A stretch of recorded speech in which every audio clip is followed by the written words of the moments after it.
Une question d'Eliott. Avez-vous connaissance de petites valeurs sûres dans lesquelles un portefeuille peu fourni peut investir sur le long terme? Là aussi, c'est quoi vos pépites, Victoire? Est-ce que vous mettez des petites valeurs dans votre portefeuille Action européenne? C'est quoi la plus petite, hein? Je pense que ça, c'est un petit peu ce que tout le monde recherche, la bonne idée, l'idée qui va faire vraiment le x2, le x3, le x4 dans un portefeuille. Moi, je gère un portefeuille investi sur 80 valeurs. Le portefeuille est équiréparti sur chacune de ces valeurs, justement pour que la diversification joue à plein son rôle. C'est beaucoup d'ailleurs 80. Il y a des théories qui disent qu'au-delà de 10, 12, 15, on ne diversifie plus.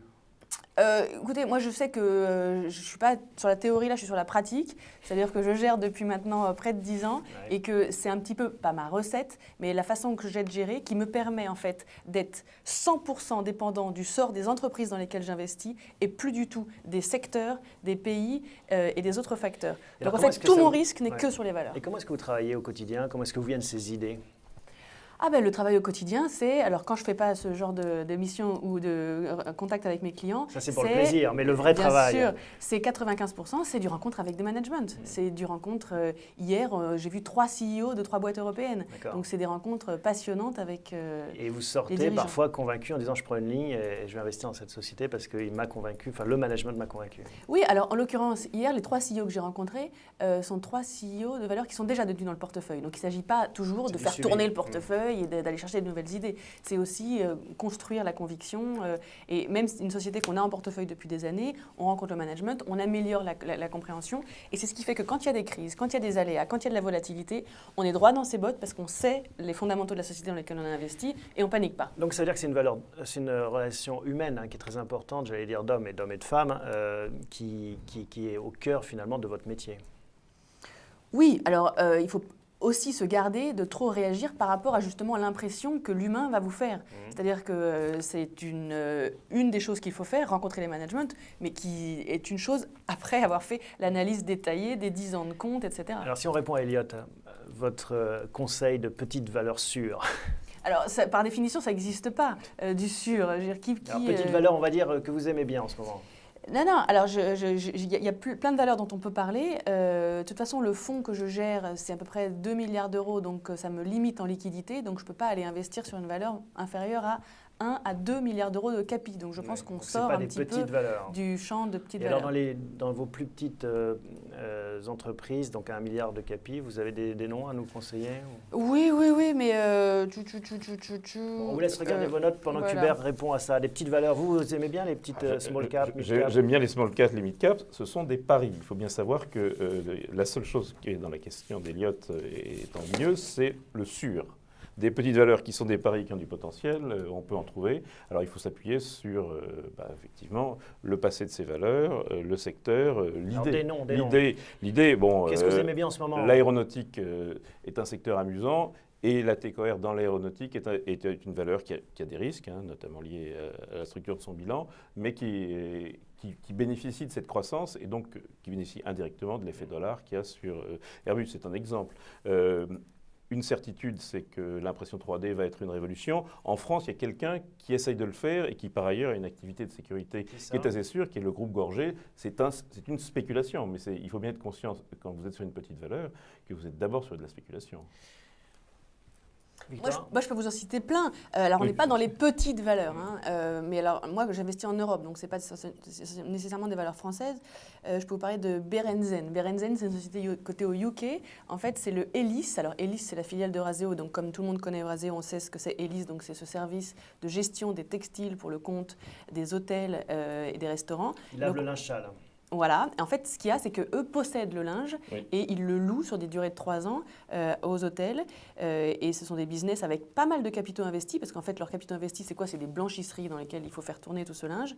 Mais c'est des business extrêmement rentables sur lesquels ils ont des très belles paires de marché. Donc là, on est sur des business très visibles, très rentables, avec une belle croissance. La croissance, elle vient d'où? Elle vient de la poursuite de l'outsourcing de cette fonction-là, parce qu'il y a encore des hôtels qui le font en interne. Et donc, on a une société cotée au UK qui fait ça, qui est valorisée moins de 8 fois l'EBITDA, alors pour ceux pour qui ça parle, tandis que Euraseo parle d'introduire son activité Elis sur des multiples qui sont bien plus élevés que ça. Donc je pense que là, c'est une société méconnue, très intéressante. D'accord. Au sein du UK, on a beaucoup de petites valeurs très intéressantes. Il y en a une autre que j'aime beaucoup, qui s'appelle Inchcape, qui est un distributeur automobile. Alors là, on peut se dire, oulala, extrêmement cyclique. Mais en fait, ce qui est génial, c'est que la concession automobile, certes, elle vend des voitures. Ça, c'est une activité un petit peu aléatoire. Mais derrière, il y a tout ce qui est contrôle technique et donc le service récurrent qui leur assure plus de 50% des résultats. Et donc, c'est une valeur qui souvent est pénalisée par une perception d'un business très cyclique, alors qu'en fait, elle a un flux de revenus très visible et sous-valorisé. Une question qui est parvenue via le site de Before Bank, une question de Françoise. Si, en prenant l'exemple de l'action Air Liquide qui distribue une action gratuite pour 10 tous les 2 ans, j'arrive à obtenir un portefeuille de 3000 actions, c'est un exemple qu'elle cite, je vais obtenir donc 300 actions en 2 ans, soit 150 chaque année, soit environ 15 000 euros. Cela représente un revenu de 1 250 euros par mois sans même tenir compte des dividendes. Ce calcul d'enrichissement est-il pertinent ? Oui et non. Oui, en apparence.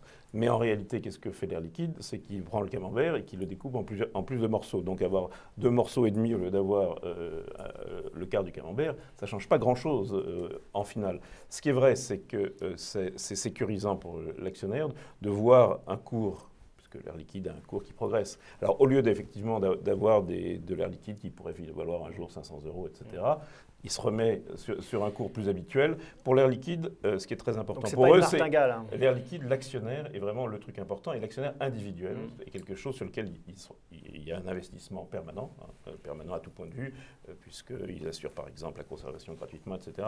Il y a un dividende majoré, et le petit actionnaire individuel est une garantie d'indépendance. L'Air Liquide a été attaqué plusieurs fois, et à chaque fois, c'est la structure de son actionnariat qui lui a permis de répondre. Et donc, mais le mot gratuit est trompeur, oui, en fait, c'est voilà. Ça l'idée, c'est-à-dire que ce n'est pas des distributions gratuites, en fait, on divise par plus de parts la même somme.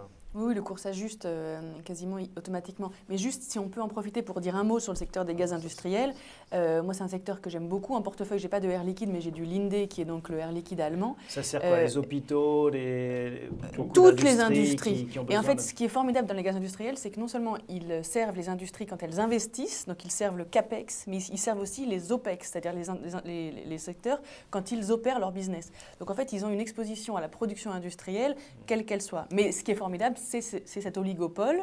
Donc ce sont des sociétés, c'est un secteur qui est au moins de quelques acteurs américains et quelques acteurs européens qui ont tous beaucoup investi et qui aujourd'hui se rendent compte, un peu grâce à des actionnaires activistes aux États-Unis qui leur forcent à regarder un peu mieux les rentabilités des capitaux qu'ils ont investis, à peut-être faire des échanges d'actifs et à optimiser le portefeuille d'activités dans lesquels ils ont investi entre eux. Et donc aujourd'hui, tout ce groupe des gaz industriels présente, je pense, une équation de création de valeur importante. Donc Linde en Allemagne et y compris Air Liquide en France, hein. Oui, alors il faut faire un choix parce que j'essaye quand même d'avoir un portefeuille un peu concentré, mais je pense que Air Liquide devrait bénéficier des mêmes tendances.